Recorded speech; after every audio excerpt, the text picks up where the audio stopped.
Eh bien, merci beaucoup de rester encore une fois de plus fidèle sur les commentaires télévision, votre première chaîne d'information en République démocratique du Congo. Nous sommes là pour ce dimanche, c'est dans le cadre de votre émission, le résumé du commentaire.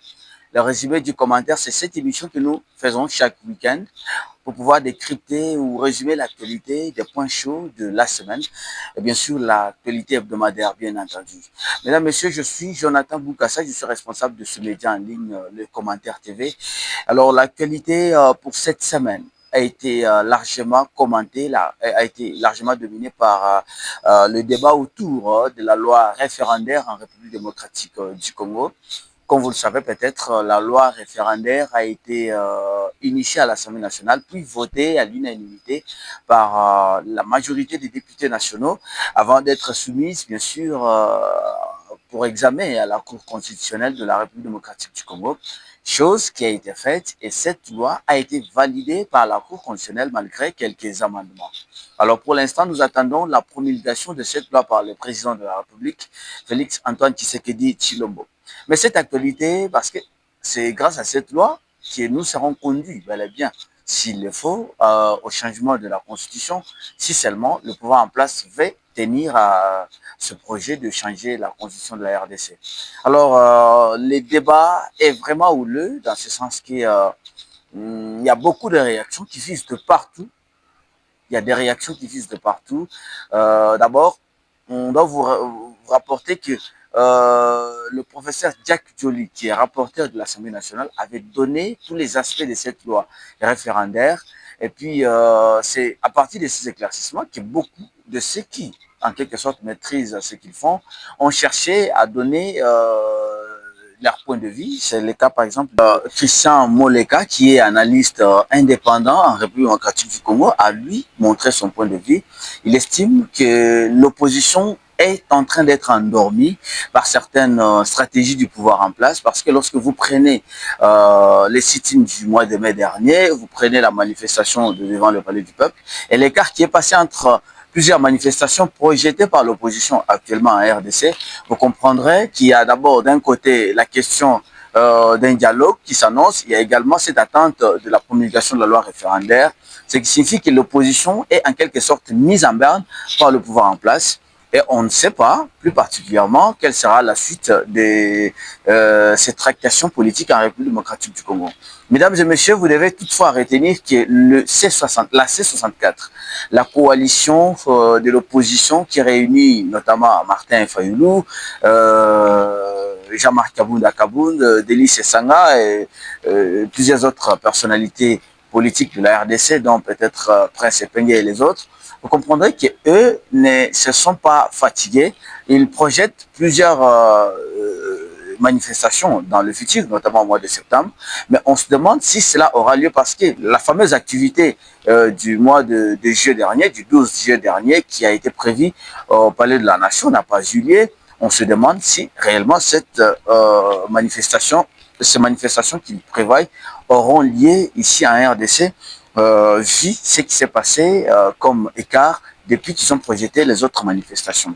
Alors, en dehors de cette actualité autour de la loi référendaire, il y a eu également, au courant de cette semaine, le lancement des travaux pour la construction du boulevard Étienne Tshisekedi. Le boulevard Étienne Tshisekedi sera compris entre le croisement Triomphal et 24 et la place Bakayao dans la commune de Bandal. Donc, on peut dire en quelque sorte, c'est la prolongation, bien sûr, du boulevard Triomphal qui va traverser, bien sûr, le camp Kokolo pour se retrouver à la place Bakayao dans la commune de Bandal.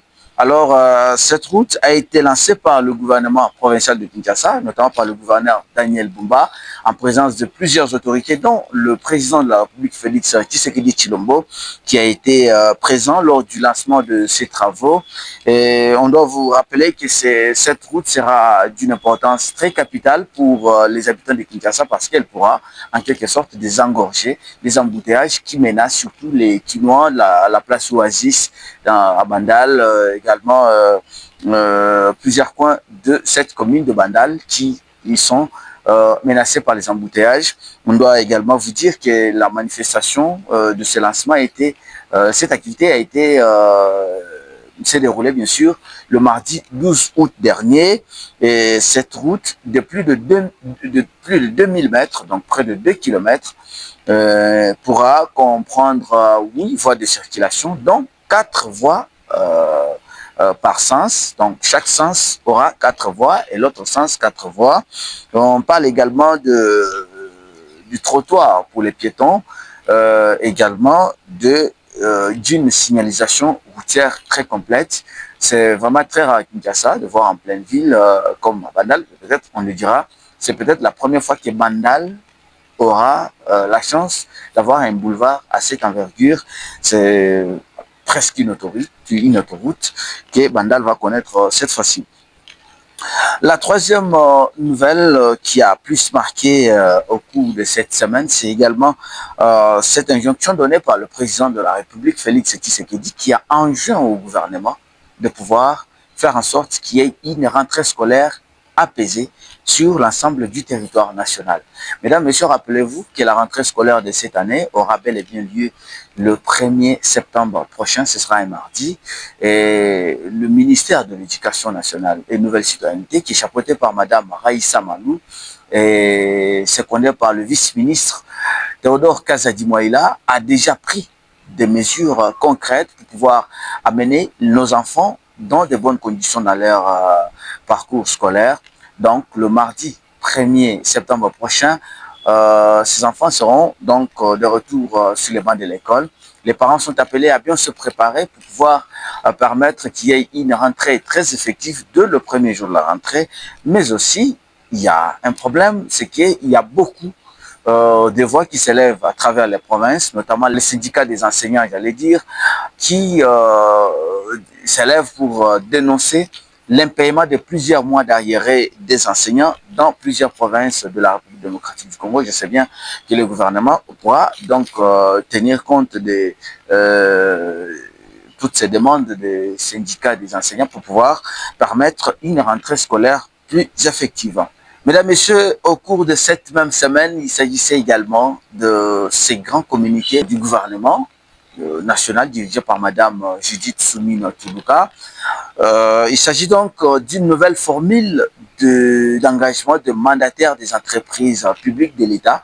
Vous le savez peut-être, les mandataires des services publics de l'État sont souvent nommés par des quotas politiques ou quotas provinciaux. Mais cette fois, il y a eu une lettre, une demande, une offre d'emploi qui demandait à tous ceux qui le veulent de pouvoir déposer leur CV, leur diplôme pour postuler à la direction des entreprises publiques de l'État. On comprend qu'il s'agit de la nouvelle stratégie implantée par le gouvernement pour mettre fin à cette méthode traditionnelle de nomination. Mais cette fois, on va peut-être privilégier la méritocratie tout en rompant avec cette méthode traditionnelle. Et donc, cette nouvelle formule montre que la RDC bascule vers le professionnalisme dans sa façon de travailler. Et enfin, au courant de cette semaine, il y a eu également plusieurs voix qui se sont levées pour pouvoir demander, qui ont donc demandé la vigilance pour ce qui est de l'épidémie d'Ebola en République démocratique du Congo, une vigilance qui reste vraiment démise pour pouvoir stopper cette maladie qui sévit l'est de la RDC. Cette épidémie, en quelque sorte, s'est répandue à la partie est de la RDC, notamment dans la province de l'Ituri et également dans la province du Nord Kivu. Le gouvernement s'est réveillé pour pouvoir demander qu'il y ait vraiment une vigilance complète pour éradiquer complètement cette maladie en République démocratique du Congo. Il y a eu également beaucoup d'efforts qui sont contenus dans la sensibilisation et la riposte de ces maladies sur le plan local. Eh bien, merci beaucoup d'avoir suivi cette chronique de l'actualité hebdomadaire de la République démocratique du Congo. Je suis Jonathan Boukassa. Je vous rappelle bien que vous suivez les commentaires télévision, votre chaîne numérique, la première même en République démocratique du Congo. Et derrière les caméras, je vous rappelle qu'il s'agit de M. Faustin Maï qui nous a aidés à apparaître sur vos écrans. Merci d'avoir suivi ces points d'actualité. On se retrouve avec vous pour la semaine prochaine.